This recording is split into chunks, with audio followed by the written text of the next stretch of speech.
In this episode, we are continuing our discussion on voting and the morality of abstention. In this particular episode, it's a repeat from my season on government, season 9, episode 173, I believe. And what we're going to do here is I am going to discuss kind of the inconsistencies of current Christian thinking. I'm going to say, okay, if you think that this is what the kingdom of God looks like, if this is what you're fighting for, if this is what why you say you're voting, if this is what you say political action, what government does and is supposed to do, because you're basing it off of the Bible, so you say, then what are the logical implications of that? Where should you be headed? Where are you actually headed? Are you consistent? Do you have a feasible kingdom that you're supposed to prop up here? And it's sort of like a reductio ad absurdum. It's saying, okay, given your beliefs, let's follow them out to the logical conclusions, and let's see where that leads us.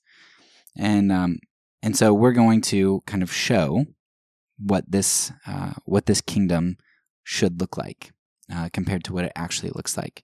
And that's going to help us to then later in future episodes be able to show you a more positive view of, okay, well, this is the kingdom that I think Jesus proposed, and one that I think is actually coherent.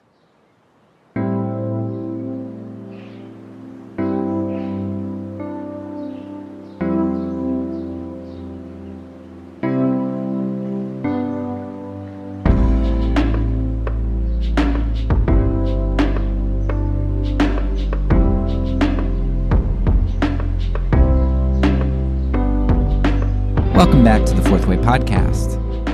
In the first part of this series, we took a look at how the Bible viewed human government and what it proposed as an alternative to human government, namely, God's sovereign rule.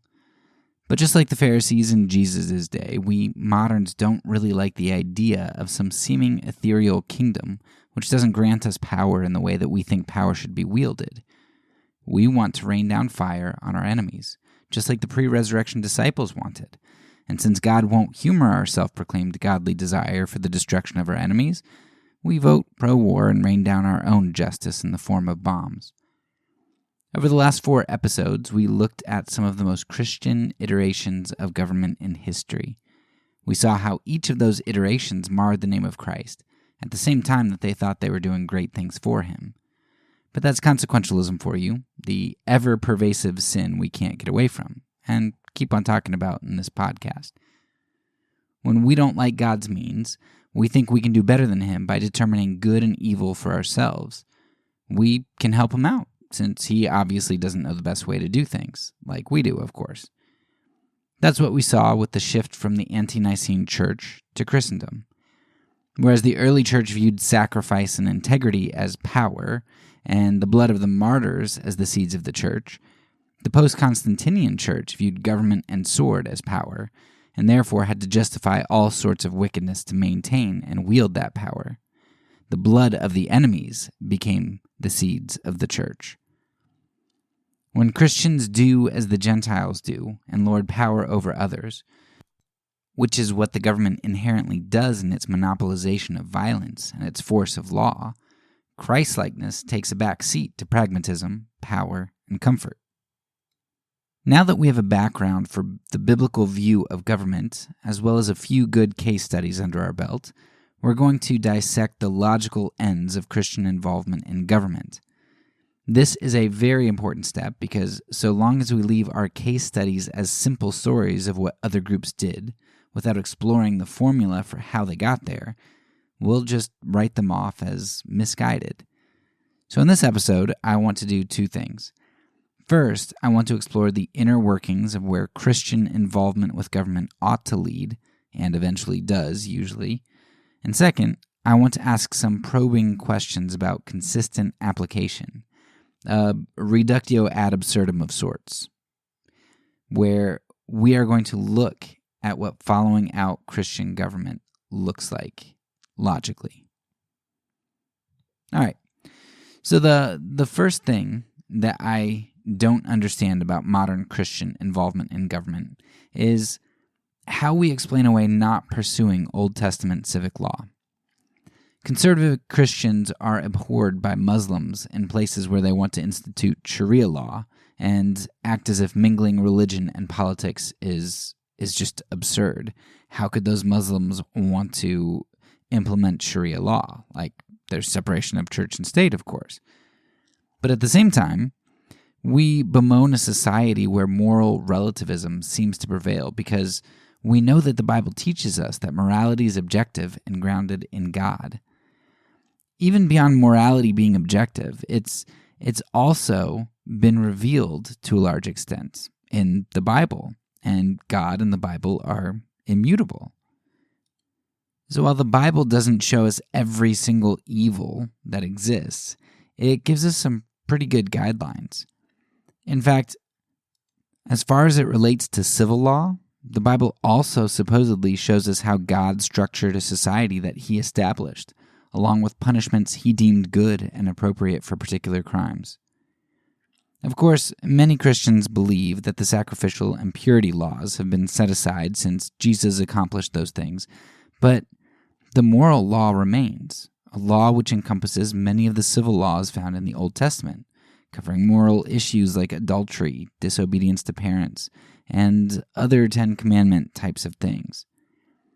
So if Christians ought to pursue government, Christians believe that morality is objective, and God shows us how he handles certain moral issues in the civic realm, why don't we Christians pursue establishing a government like the post-Constantine or like the original Westminster Confession set up? I mean, the Constitution should not get in the way of Christians pursuing such a thing because God's law is higher than man's law. Now, there are a few groups who do recognize this logical conclusion and embrace it, but those groups are very few and not all that vocal a lot of times. In essence, it's not post-Constantinians, crusaders, magisterial reformers, or Muslims seeking to impose Sharia law who are crazy. It's the vast majority of Christians being inconsistent who don't make any sense. So what's the disconnect? I think people want to double dip with Jesus. See, they like his idea of writing in the sand when it comes to adultery, rather than the Pharisaical version of throwing stones. And we like a less violent Jesus, right? We just don't want a completely non-violent one. We want mercy and leeway for those sins which we might fall into ourselves or which don't immediately harm us, but we still want the ability to control the sins that we don't like and to kill the enemies that we identify outside of our borders. We don't want the Old Testament as it was revealed to us, but neither do we want Jesus as he revealed the Father to us. We Americans like our smorgasbords, and Jesus is just another menu item. The second thing I don't understand about the modern Christian pursuit of government is how we choose our hierarchy of morals. If we're not going to go with God's full spectrum of moral laws or the civil government that he revealed to us in the Old Testament, then how is it that we end up choosing which things to pursue for God? Because if you look at the conservative Christian right, I mean, we know pretty well exactly what God would pursue. In the United States, we have deemed stopping abortion, preventing gay marriage, and trying to mandate prayer in schools, keeping church tax exemptions, and keeping religious monuments up in public spaces, these are kind of the things that are dearest to God's heart, I guess. I mean, if one does believe that abortion kills an invaluable human being, as I do, I get that one. I see why that's top tier. But why is gay marriage on that list? Isn't adultery and divorce a far greater issue for Christians and society in terms of numbers and overall impact? Isn't funding of terrorist states like Saudi Arabia, the place where Osama bin Laden and 15 of the 19 9/11 hijackers hailed from, or the country responsible for starving 100,000 Yemeni children, isn't funding them and supporting them militarily a top-tier issue? If I were a Christian pursuing government, I'll tell you how I'd decide what's important. I'd look at the Bible and I'd see what really pissed God off the most. When is God portrayed as being so mad that he either allows really bad things to happen to people or he's depicted as harming them? As Ezekiel shows us that the sin of Sodom, the city which God destroyed with fire and brimstone, he depicts their sin as being overfed and unconcerned with the poor. When Israel was sent into exile, while idolatry was a significant issue, so also was the oppression of the poor and the vulnerable. That was as big of, if not a bigger issue. And what about the New Testament? We see two instances in the New Testament that I know of, that I can think of at the moment, where God is linked with a New Testament believer's death. One of those is when Ananias and Sapphira lie about their generosity in donating to the church, presumably donations to help those in need, because that's what the church used the donations for. The other time that death is depicted as a result of sin is the famous communion passage. While most people view the communion warning as something which drives them to sift out every sin in their lives before taking communion, the deaths that we see as a result of partaking in communion unworthily actually stem from a very particular sin: the rich eating and partying at the table while the poor had nothing to eat. So people actually died from that. It says some have fallen asleep because of doing that very particular thing. The Bible is filled with God's concern for the poor and vulnerable and his displeasure and judgment upon those who take advantage of these groups or who refuse to help. Yet, the poor and vulnerable in our own land, not to mention the poor and vulnerable we exploit through industry and war across the globe, are not top-tier legislation issues for conservative Christians. Why is that? Why are many Christians more concerned about monuments and marriage than about the poor and vulnerable? And I think we've kind of answered this a number of times in the past few episodes, and I think that answer is sacralism. When you see a man and woman walking down the street, you can't tell if they're engaged in an affair or having premarital sex. But if you see two guys holding hands, that breaks the illusion that we're in a homogeneous Christian society. Christians in a sacral society have to defend the appearance of homogeneity because their religion is a house of cards. It's largely surface, it's appearance. Monuments, in God we trust on currency, fealty oaths to God and country every day in school, all of these things are shallow actions, but actions which bind us all together. Whether Christians know it or not, it's not Christianity that a lot of them really care about losing, because a relationship with Jesus can't be lost. What it is they really care about losing is the glue of society which makes their lives comfortable and gives them power in a society. The things which prevent them from bearing cross, I guess. When we have a sacral Christian society, even if most people are only cultural Christians, politicians can't be open about being an atheist or gay because they risk losing votes. Sacralism forces everyone else to play the game, and Christians love the game so long as it's on our terms. But when the tide shifts, the house of cards crumbles, and it drives those who benefit from sacralism crazy. We hate it.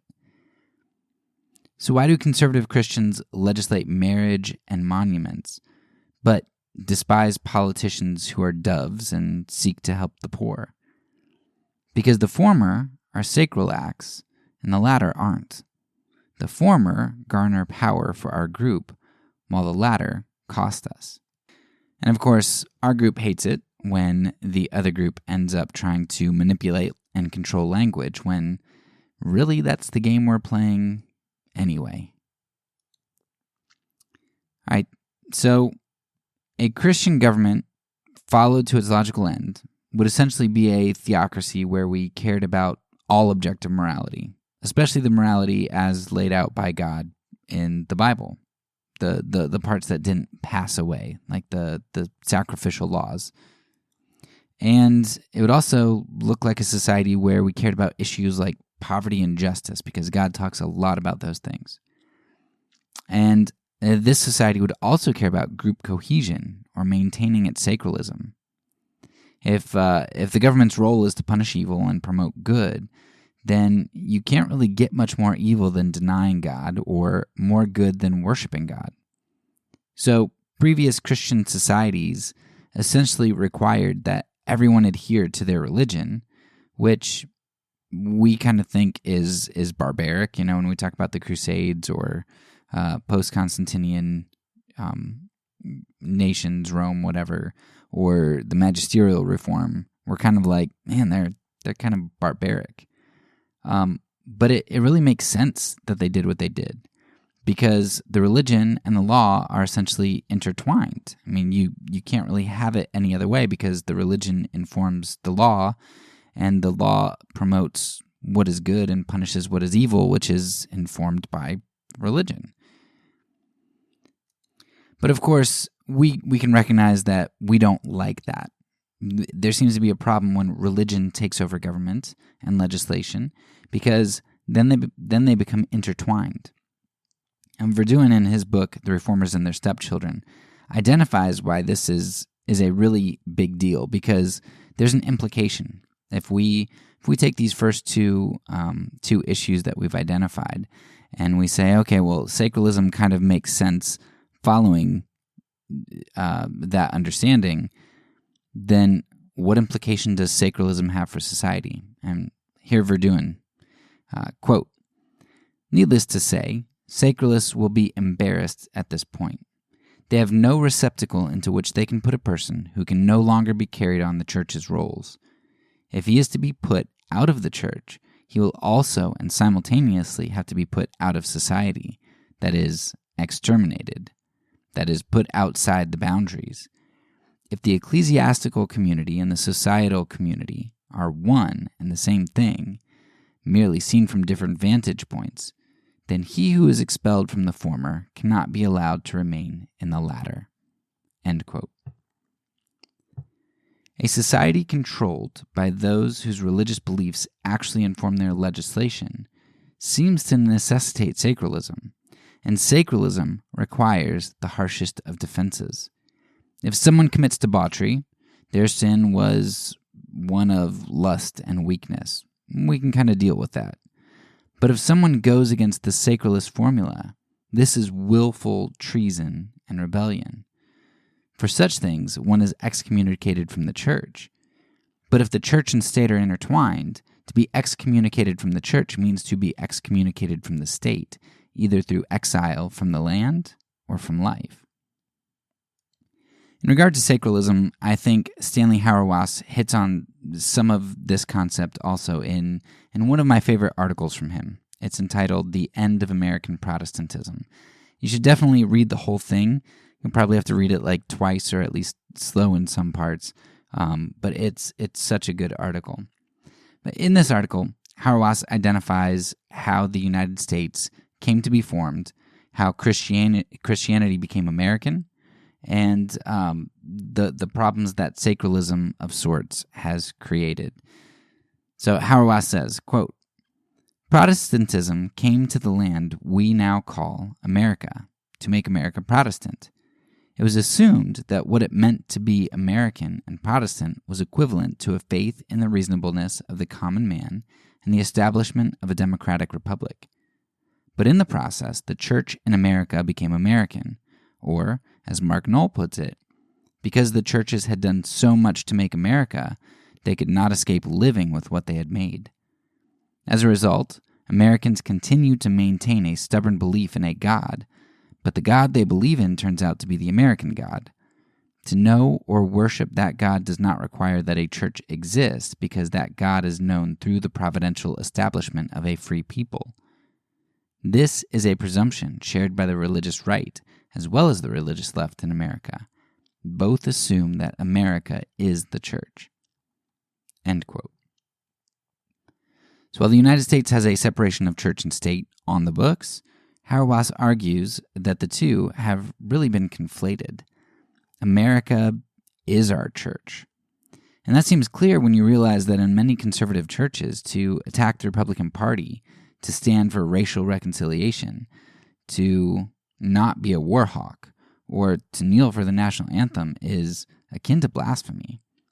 And I don't at all mean that hyperbolically, as I've recounted a number of times throughout this podcast, how we've had run-ins with individuals in churches who have had problems with us being vocal against President Trump when he was president, or being for racial reconciliation. We've been threatened we've had our support threatened by certain places. Hauerwas goes on a little bit more to describe how some of this sacralism plays out. He says, quote, "The story that you should have no story, except the story you choose when you had no story, obviously has implications for how faith is understood. The story that you should have no story, except the story you choose when you had no story, produces people who say things like, 'I believe Jesus is Lord, but that's just my personal opinion.' The grammar of this kind of avowal obviously reveals a superficial person. But such people are the kind many think crucial to sustain democracy, for such a people are necessary in order to avoid the conflicts that otherwise might undermine the order, which is confused with peace, necessary to sustain a society that shares no goods in common other than the belief that there are no goods in common. So an allegedly democratic society that styles itself as one made up of people of strong conviction, in fact becomes the most conformist of social orders because of the necessity to avoid conflicts that cannot be resolved." End quote. So to wrap this all up, a lot of the vitriol that we're seeing politically in the States is, in my opinion, a result of our sacralism coming to a head. As Hauerwas just said, a lot of people think that, essentially, you kind of need to not have conflict. You need this pluralism, this kind of everybody being on the same page, which is what sacralism does. You kind of need that in order to just kind of move along without much issue, without much tension and turmoil internally. But the sacralism is coming to a head.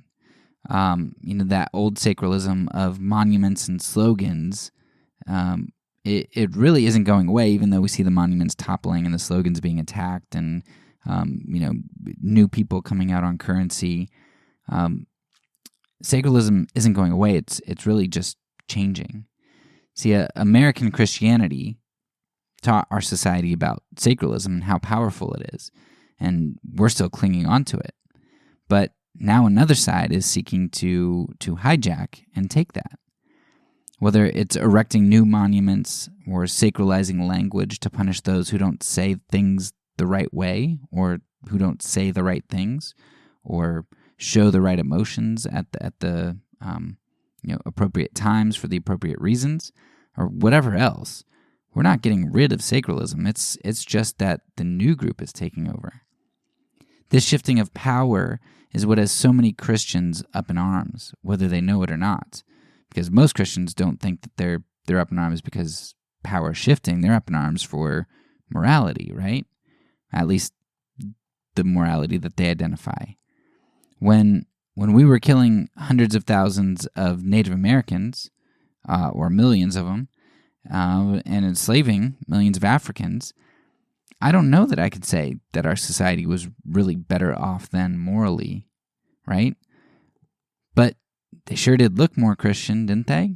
Judging by at least their language or whether or not they went to church on Sunday. Modern conservatives convince themselves that the United States today is worse because they're judging it by the sins that they cherry pick, not by the sins or the civil laws that God laid out in the Bible, and not by the sins that we know God really hates, like injustice and oppression. But really, Christians, conservative Christians, are upset at losing appearances, losing power. We're upset that sacralism's going away, or at least that it's shifting hands. I do thank God that American sacralism is falling away, because I see how such a thing played out at various times in history. I'm so grateful that American Christian sacralism has not taken hold as it did elsewhere. that American Christian sacralists have been inconsistent in their application of religion and government. I'm so thankful for that, because our history could have been much bloodier and nastier than it already is. Now, if you're a Christian who believes in objective morality and that we should participate in government, I think you have quite a lot to work through here. How do you pick and choose which evils you punish and how severely you punish those evils? Because I can pretty much guarantee you're not picking and choosing the evils that God has picked, and you are not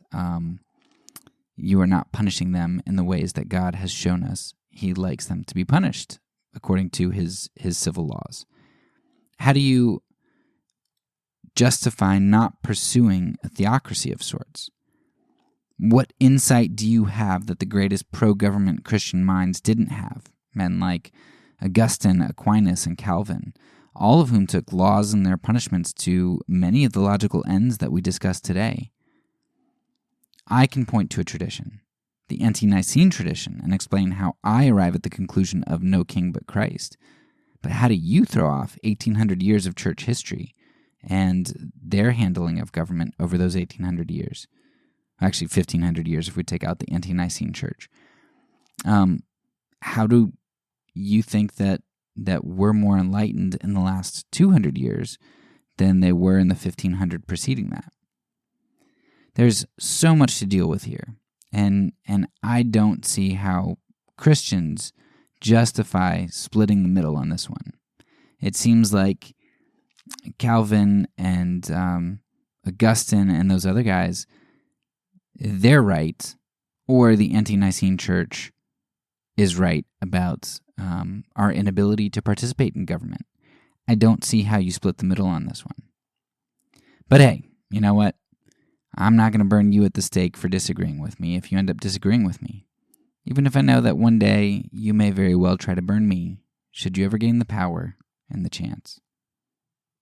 That's all for now. So peace, and because I'm a pacifist, when I say it, I mean it.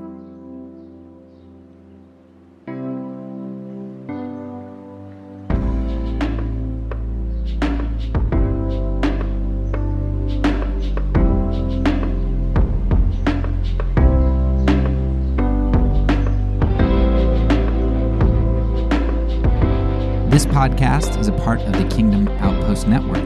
Please check out the links below to find other great podcasts and content related to nonviolence and kingdom living.